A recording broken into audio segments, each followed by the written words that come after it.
Hey everybody, I hope you're having a great day. Hey, we're diving in real quick. It's not going to be a long video, so stay tuned. I got a very specific topic for you, really, because it's something that I've been talking about with another mom earlier today, and then it just made me realize how many people probably don't factor in when they're diving into fat loss, a couple other key components to fat loss. And so we're going to dive in. I'm just going to give you something to think about, whether you agree or not agree. But my name is Stephanie. Welcome to the Keto Mom page. Today is your day 13 if you joined us on the 30-day challenge. And the challenge was just simply you choosing something you were going to do for 30 days. For me, it's working out. For other people, it's they chose one or two things just to create and start creating a habit, right? So today's day 13. If you were joining us for these 30 days, what are you working on? How are you doing? It's okay that you're not perfect. It's okay if you slipped up, get back up and keep going. The only way you fail is if you quit. So if you follow our Instagram, I loved watching my girls do something yesterday. This has nothing to do with what I'm going to talk about, but I love the determination aspect of it. My kids want to learn how to wakeboard. I have this crazy memory of wakeboarding years and years and years ago when I was dating my husband and I smashed my face on the ground so hard. I promise you there's a reason why I'm telling you this. I remember catching my wake, catching my edge, smashing my face on the ground, and I never wakeboarded again, ever. It's like this lingering, like that was the worst feeling of my life, and I was too afraid to ever get back on a board. Now, since having kids, I loved watching all of our girls yesterday try something. My two youngest tried yesterday. They're 7 and 8, and they got up on the wakeboard and they did it. But you want to know something? They crashed a lot. And just like you, most of you are moms or dads or, adults on here. This isn't about perfection, right? I watched my kids do something yesterday out of sheer determination. They wanted to get up on the board. They were focused. They were not perfect. They got pulled around on that board, smashed their face, fell in the water, went under the water, got back up, and they did it over and over and over again until my husband was like, hey, we've got to go inside. I've got to get on some calls. All of them did it. My two oldest ones tried earlier this week. They fell for an hour before they finally got the feeling, figured out how to get on the board, and they made an entire loop, and then they made another loop, right? And then one of my daughters got up yesterday and smashed, like he hit the ground so hard over and over and over again. So earlier this week, she did great. She went around and she went around. Yesterday, my second daughter, Emery, didn't. She barely got up, and she was so frustrated, and she says, I'm not going to quit. I just don't know why I didn't get it today versus last week. And it's no different than you and your lifestyle or you in this diet, right? You're going to have good days and challenging days. You're going to have things that throw you off and kids screaming and something might happen and you might not get your workout in. You might not eat the best that you wanted to. You might not feel like today was a great day, but are you going to stick with it? Are you going to keep going? Are you going to get up and try again? That's it, right? The only way that my daughters will fail at wakeboarding is if they never try again. The only way my daughters will not do well is if, first of all, if I were to tell them, don't do that, it's going to hurt. And if I shared my fear upon them, they would have never tried. I zipped my lips as a mom. In the back of my head, I kept going, oh, she's 6. Like I almost tried talking, or 7. She just turned 7. I almost said something like, Annie, I don't think you can do it. Not that I didn't think she could do it, but I almost told her what I thought out of fear. And I zipped my lips and I thought, you know what? I'm going to let her try.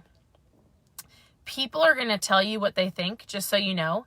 People are going to tell you what they think of you diving into a healthier lifestyle. They're going to tell you what they think of the keto diet. They're going to tell you if you can or can't do it. They're going to tell you if you should be drinking ketones or if you shouldn't. People love to tell you what they think they know. And it's either going to stop you or it's going to push you. If I would have told Annie what I thought of wakeboarding, she probably would not have tried it. She got up as a 7-year-old, her first time was up out of the water, and the other girls were screaming for her and cheering her on. You're going to have people in your life that cheer you on and that don't, that agree with what you're doing and that you don't. You've got to have the determination to go, I know what I'm doing. I might fall, or I might not do it right, or I might have a bad day. The only way that I'm going to fail at whatever my goals are is if I quit, right? So I wasn't even planning on going down that route, but I loved watching them because they just had this childlike determination to accomplish something, and they want to do it again.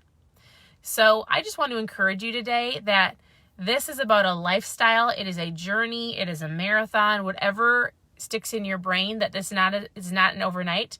And you may have crazy success last week and you're like, I'm down 5 pounds of fat. And then this week you message me and you're like, I'm up 3, right? Or, oh my goodness, I lost this and now I'm stuck, or I'm at a plateau. It is not a forever stuck. It is not there's so many variables, and this is where I really wanted to go. Fat loss, just so you know, isn't always determined by the food that you eat. Oh, I mean, if you're eating great, awesome, right? You're going to the gym, awesome. But I need you to think of a couple things that have a huge, huge play on fat loss. And I was just talking to a mom 10 minutes ago, and she said, Stephanie, I have never been more stressed out just with life circumstances, right? Things that are going on in the world.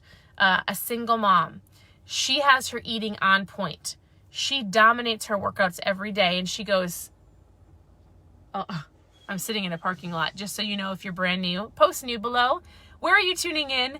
But if you know and you've been following me for a while, you know I'm in the Lowe's parking lot, and this is my office until the internet is fixed out in the country home that we're at. There was a semi that pulled right up to my window. Anyways, I was like, so I'm in the Lowe's parking lot. This is my office.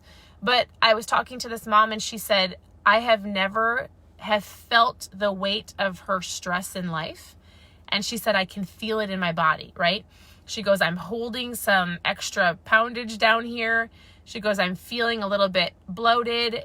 And her and I had this conversation of not just women, men, but I don't think people factor in the power of stress and what it can do to holding on weight. Just all of that, like, right? And so what I need you to look at is, if you feel like you're doing things right? If you've got your food, like, I'm doing the best that I can, and I'm drinking water, and I stopped drinking pop, but you're carrying this weight of watching the news, and, you know, what does the future hold? And, you know, all of this unknown, please know that stress and not sleeping well and being worried, all of these things plays a factor on what your body is going to do with fat loss. Just so you know, it holds it, right? And so you might feel like you've got all of this under control, and you still have this, like, this poor mom. She's like, I'm trying not to be worried, and I'm trying, you know, so we just had this conversation. It's a mindset. So your journey, your fat loss journey, your health journey has a huge play in, are you feeling your mind right? Are you listening to podcasts? Are you reading things that uplift you, not just watching the news? I think the news is a great awareness to help you understand what's going on. There's a hurricane coming, right? I'm in Minnesota. We're about to get a crazy storm for the next couple days. There's other things going on in the world besides 2 news things that are all over the place, right? There are other things that are going on in the world besides this pandemic, and besides a virus, and besides people fighting for rights and racism. Like, it is so important, right? It's important to be aware. It's important to know what's going on. It's important to educate yourself and your children, right? And to also know, I watched the news for the first time the other day, and I was like, I had no idea what was going on. So I took it all. It gave me an awareness, and then I shut it off, right? And our family talks about it. We educate our kids on things that we can do. We educate our kids on the kindness that we can show. We pray for our government. We pray for our communities. And we do the best that we can, right? In educating and showing love to other people in the ways that we have, that we can do. I don't even know where this is going. All I want you to know is simply this. Your health and fitness journey is also determined by what you're putting in your mind, what you're listening to, what you're reading, and the stress you're allowing on your body. So I would just say this, like things that you can do to de-stress: go for a walk, read a book, call a friend up and just say, hey, I need to vent, or I need to talk, or hey, let's go to a park. Let's shut off our phones for an hour. Like I did this the other day with the girls. I'm a phone person. My entire business and everybody that I talk to is on my phone, and I had to go put it away because there were things that were stressing me out. Go have some fun, right?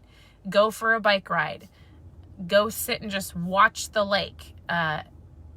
There's so many things. Just listen to some music.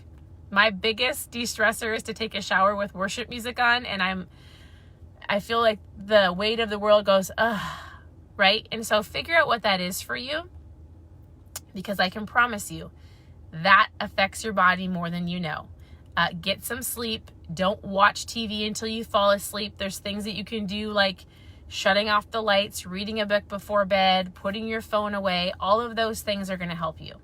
So I had no plan on, I don't even know where that was going, but I want you to know that that's the conversation I had this morning with a mom, and it is important. And so we are here to help you. Obviously, we are going to give you keto tips and tricks and hacks and recipes on this page. So please continue to tune in. If today is your day 13, check in. Let us know how you're doing. How are you? What specific questions do you have? And I can come back on and do a Q&A later today or tomorrow. So post below the questions that you have, whatever it is. Or if you're new, post new below. Private message me your goals. I would love to connect with you. And just let me know what you have. Are you brand new? Are you not brand new? Do you need a foods list? Do you want to know more about drinking ketones? There's no dumb question. We will get back to all of them. I hope you guys have a great day, and I look forward to connecting with so many of you. Go de-stress, read a book, take a walk, re-engage. Oh, I thought this guy was coming to talk to me. I kind of wonder if everybody in the Lowe's parking lot sees me parking here every day and is wondering, like, what is this lady doing? Someday they're going to be like, excuse me, ma'am, you can't use our parking lot for your lives. Okay. I think you guys are all amazing. Have a great afternoon, and we'll talk to you soon.